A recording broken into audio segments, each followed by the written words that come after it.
Donald Trump's big test little more than a week after the Russian and Iranian-backed Syrian government attacked rebel-held Khan Sheikhan with sarin nerve gas. Russia vetoed a United Nations Security Council resolution condemning the attack and calling for an investigation. It was the eighth such Russian veto since war broke out in 2011, and yet another sign Russia will not easily relinquish its new perch on the Mediterranean or its alliance with Syria's brutal dictator Bashar al-Assad. Similarly, a short Moscow visit by Secretary of State Rex Tillerson failed to persuade Vladimir Putin that Assad has become a liability rather than an asset. Rumors have been swirling in Washington about a new strategy to hive Russia off from Assad, isolate Iran, unite to defeat ISIS and move to a transitional government in Damascus. If that indeed is the Trump administration's nascent Syria strategy, it is at an impasse. Russia and the United States are solidly squared off at opposing points on the strategic map. Both have outlined their positions. Assad should go, Assad should stay.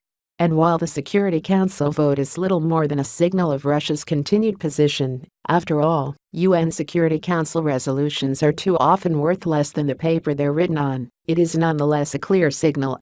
Ultimately, however, the events of the last week will have little impact on the resolution of the Syria mess. For the Trump administration, these are early days, and while the strike on the shared base from which the chemical attacks were launched appears to make the beginning of a policy rethink on Syria, it is still unclear where the administration goes from here. Is there a larger strategy to be explored that works without Russian cooperation? Is there a way to raise the cost to Russia of its Middle East adventures?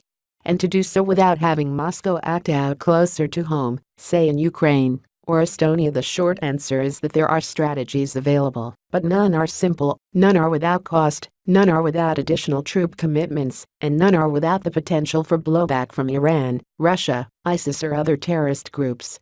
Indeed, there is only one thing we know for sure. In 2011, the battle against Assad was both a strategic and a moral opportunity. 6 years later, there are few satisfying outcomes available to the United States. As it was for Barack Obama, Syria will be a test for Donald Trump. Obama chose to punt, to liberate himself from the responsibility to lead, and 500,000 are dead, more than 11 million displaced, with reverberations from the refugee crisis still toppling European leaders. What will Trump do? Will he stick with the tactical moves he embraced decisively in early April? Or will he move towards a clear strategy? Sooner or later, preferably sooner, the world will know.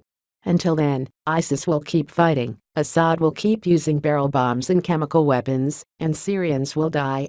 Thank you for watching. Please subscribe STC News channel. Goodbye and see you again.